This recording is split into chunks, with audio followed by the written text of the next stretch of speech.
Hello, আসসালামু আলাইকুম বন্ধুরা, কেমন আছেন? আজকে আমি একটা ডিফারেন্ট গল্প নিয়ে চলে আসি। ভয়ঙ্কর গতির গল্প। ওই ঘরের দরজা। Style slow burn, psychological horror. সতর্কতা, একা থাকলে শুনবে না।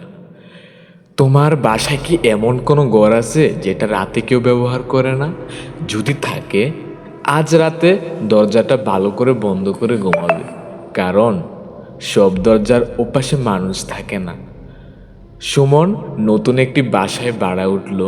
বাসাটা পুরনো কিন্তু সস্তা। সব ঠিক ছিল, শুধু একটা ঘর ছাড়া। ওই ঘরটার দরজা সব সময় বন্ধ থাকতো।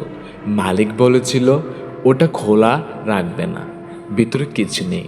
কিন্তু যেভাবে বলেছিল তা স্বাভাবিক ছিল না। প্রথম রাতে সুমন শুনল, মনে হলো ওই ঘরের ভিতরে কেউ নখ দিয়ে দরজায় আঁচড় কাটছে। সে ভাবল ইঁদুর হবে। দ্বিতীয় রাতে শব্দটা আরো স্পষ্ট, খুলে দাও। এই শব্দটা মানুষের মতো না, খুব ভাঙ্গা, খুব ঠান্ডা।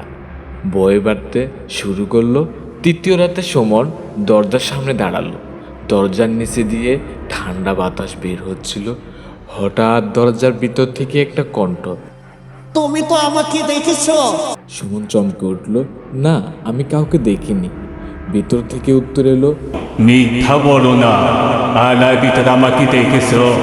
সুমনের মনে পড়ল বাথরুমে সে কিছু একটা পেছনে দাঁড়িয়ে থাকতে দেখেছিল। ভয়ে কাঁপতে কাঁপতে সুমন দরজার হাতল ধরল। তার হাত বরফের মতো ঠান্ডা। দরজাটা ধীরে ধীরে খুলল। ভিতরে কোনো ঘর নেই, শুধু অন্ধকার। আর সেই অন্ধকার ভিতর থেকে একটা মুখ। চোখ নেই, মুখটা উল্টো, হাসি চৌড়া। সে বলল, এবার তুমি আমার পর। পরদিন সকালে বাসার দরজা খোলা ছিল। সুমন নেই, শুধু আয়নার সামনে নখ দিয়ে লেখা, দরজা বন্ধ রেখো।